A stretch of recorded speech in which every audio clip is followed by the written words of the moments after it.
out to be an anticlimax as Lee Bassfield was forced to forfeit after just 3 games of the first set. Strait Royal is the 1984 champion. Lee's bad ankle continues her bad luck as regards injury. Ryan Williams grabbed his 4th men's title from 7 attempts with a 6-3, 6-4 win over defending champion Wayne Pascoe. Williams, a former Australian schoolboys champion and country captain, was just too consistent and kept the ball in play throughout. Pascoe, who had the Kenyan, Malaysian and Tasmanian Open titles to his credit, and was South Australia's top-ranked player for 4 years in the mid-70s, never really got his serve in top gear and netted far too often. Pascoe also made it to the last 16 in the Wimbledon doubles just 2 years back, but today it was the Newcastle trophy to the local boy, Ryan Williams.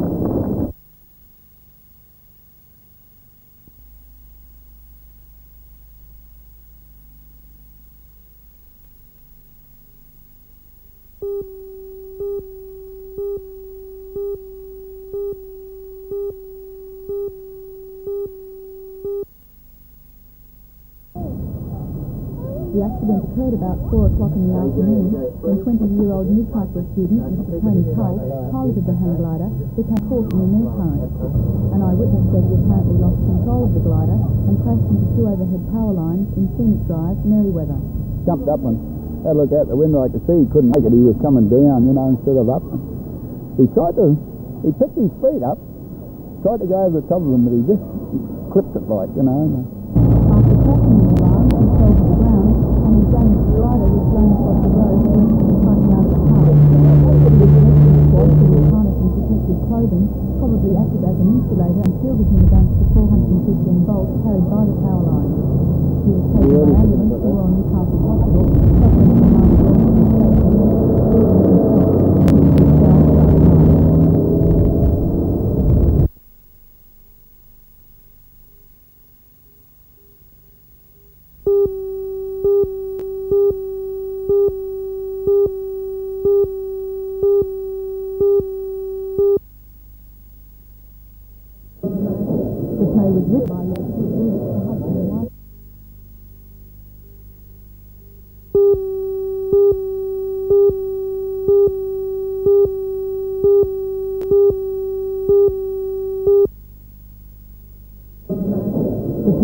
by Lord Ted Willis, the husband and wife team, Judy Withers and John McCallum.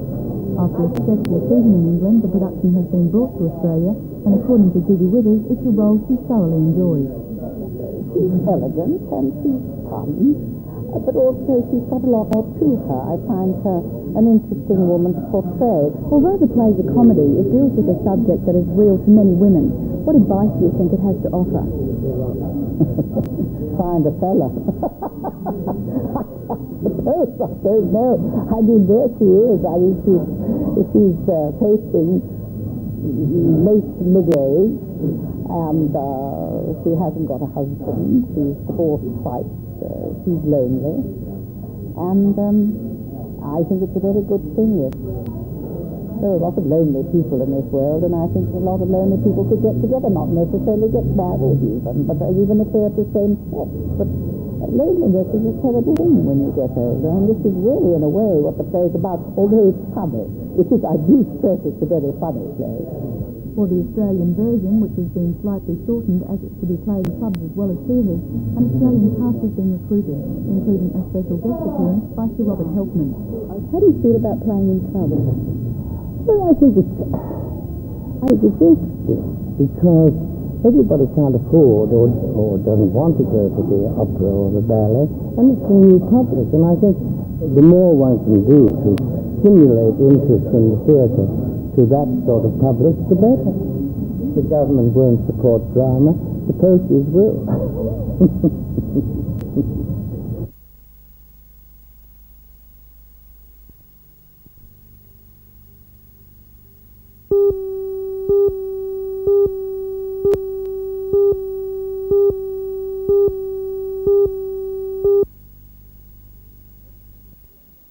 Why have you withdrawn your offer to stand as Democrat candidate to Newcastle?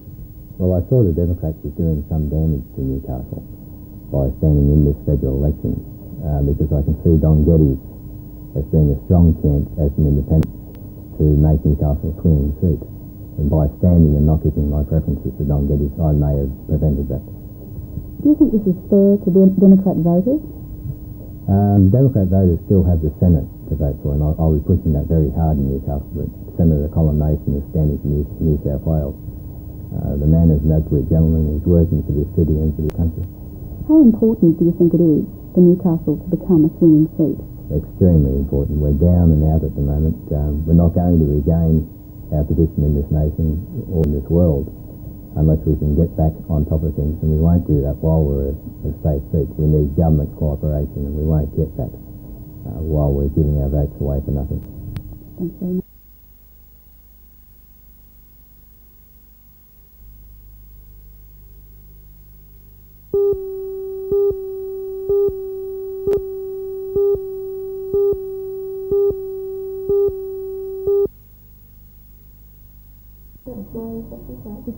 Marisa Burgess is poised to follow in her elder sister Karina's supple footsteps.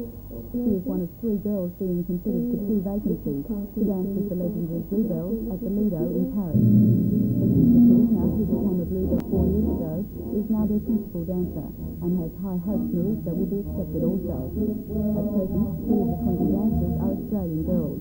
Like many of them, Marisa has been trained in classical ballet. If you're accepted, how would you feel about becoming a Bluebell? Ecstatic. Yeah, really good.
In the Melbourne Cup. I come from Melbourne. I live about a mile from Fincan Racecourse, so I backed Affinity, which I think will win. One of Maloney's. He's a very good trainer, and I think it'll outstate a lot of them today.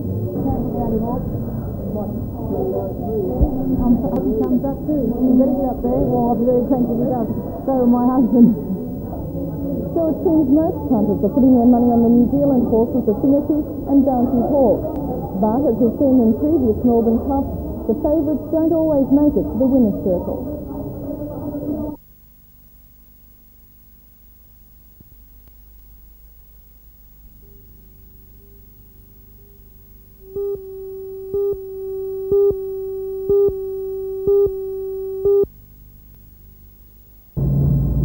The Liberal Party thinks it can win the new federal seat of Hunter.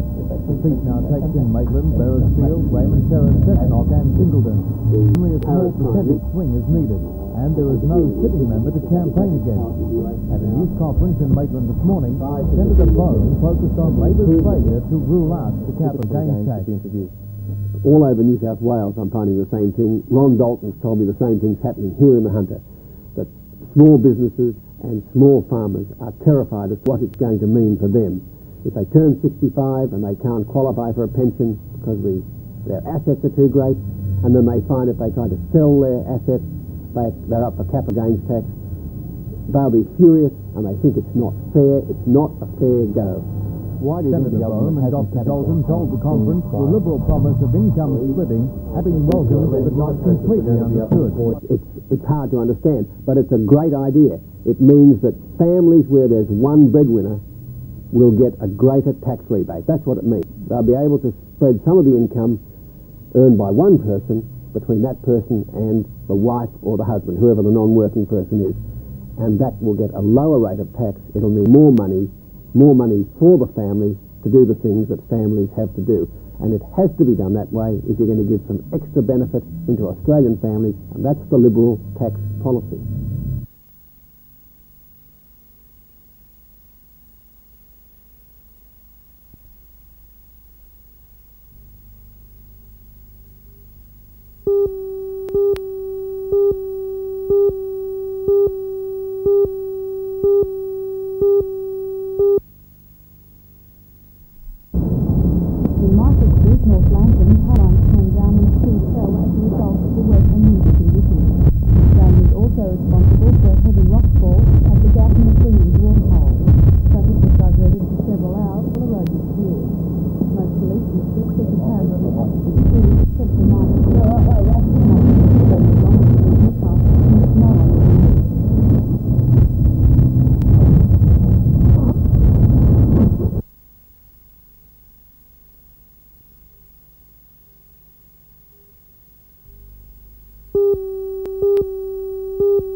The phenomenon of the koala in Japan has reached epidemic levels. The governor of metropolitan Tokyo, Governor Suzuki, calls it koala fever, and judging from the response of their children, they've been infected. Bear dinkum. And that's the name of the play by the marionette theatre company touring Japan. The six-person troupe has appeared in Nagoya in Tokyo. The two cities where the koalas were presented to zoos last week. The pair, although riding on the crest of the koala's wave of popularity, presents slightly different themes to the speaking public feature most Japanese convinced the koala is. Nonetheless, the pink tissue-clad, scowling, muscle-bound bear dinkum is a hit. We've had a terrific response from the kids and the adults and all the people who've seen it. We've been delighted. What can you attribute it to? Oh, other than talent, extraordinary talent. I think, well, firstly, the phenomenon of koala bear in Japan, which there's no other word for it. It's extraordinary, as you would have seen. Koalas just everywhere, in every imaginable form. And other than that, the interest in bear dinkum because of what bear dinkum is. The marionette theatre company will return to Australia later this month.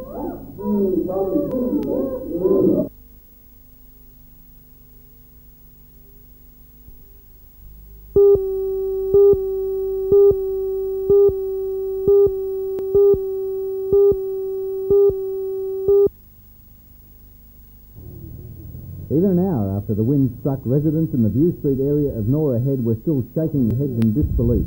It seemed inconceivable that so much damage could have been caused in less than a minute. The first building to be hit was an almost complete block of shops with a flat on top. Its entire roof structure was flung into the street like so much tinfoil. On the crest of the hill, the damage was even more severe. One brick house was actually shifted on its foundation. Tiles were stripped from roofs, windows punched in by the wind. This two-storey weatherboard house was totally destroyed. Back walls punched out as if it had been hit by a bomb. 2 doors away, a solid concrete block weekender was laid flat.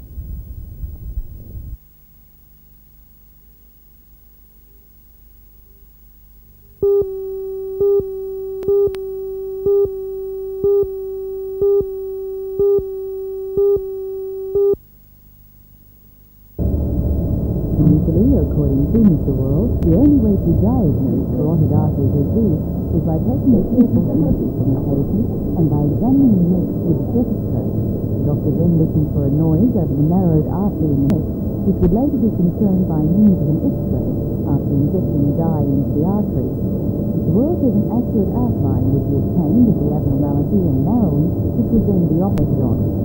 A fairly uncomfortable procedure with an element of risk for the patient, he says, but it seems time to change. Operated on. More recently, really since about the mid-70s, various techniques have been developed to augment the clinical listening with a stethoscope and to outline the abnormality in the neck. Some of these tests have been indirect, and some of them, particularly the more recent ones, using ultrasound, have been able to obtain an image of the carotid artery, a picture of it by ultrasound, without having discomfort to the patient and risk that angiography or X-ray techniques might have. How much of a use to you as a surgeon is this scanner? Oh, it's very important really to have techniques of this type. It does mean that when you are suspicious that there might be carotid artery disease, you can subject the patient to this and know that you're not subjecting them to unnecessary risk, and get an answer that may mean that you just reassure them that there's nothing to worry about there. Well, on the other hand, if you've detected an abnormality that is going to give rise to a stroke in the near future, then operatively you'd be able to correct that for them. The U.K. scanner was the first of its type in Australia up until a short time ago, but two more of the ultrasound scanners are now being used in Sydney. The cost of importing the machines in the United States is believed to be in excess of $150,000.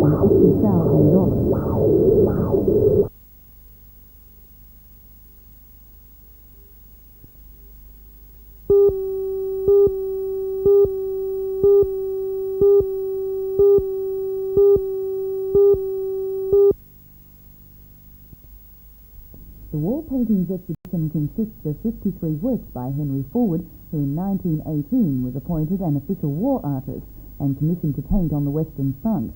Far from being the usual battle scenes, the watercolours portray a different style, showing the daily activities and duties of ordinary soldiers. They show the men playing cards, writing letters home, or preparing for battle.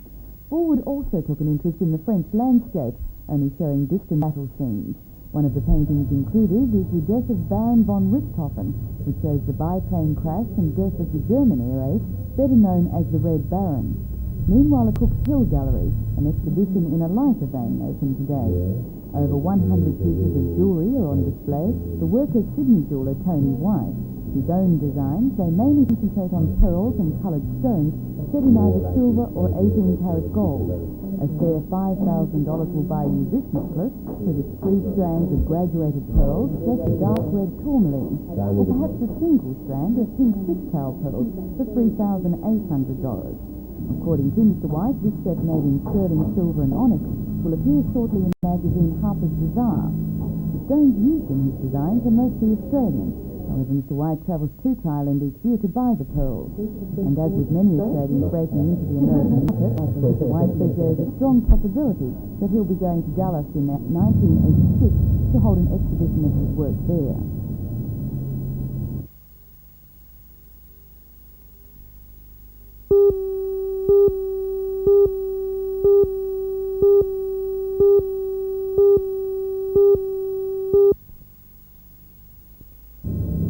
On the 11th hour of the 11th day of the 11th month in 1918, peace was officially declared in Europe and World War I ended, although some fighting continued into the early parts of 1919. At this time each year, people have gathered to remember fallen comrades, husbands and fathers who perished, or just fellow sailors, soldiers and airmen who went and did not return. During the service, Newcastle Legacy President Mr. Elliott spoke of the personal sacrifice of those who had died and how they had bequeathed a legacy of freedom to those still alive today. Prayers were held for the Queen and nation and for world fellowship and peace by the Dean of Newcastle, the Very Reverend Graham Lawrence. Wreaths and books were laid by many organisations, including various RSL branches, the Gallipoli region, the Rats of Tobruk, the Vietnam Veterans League, as well as representatives from each of the armed forces.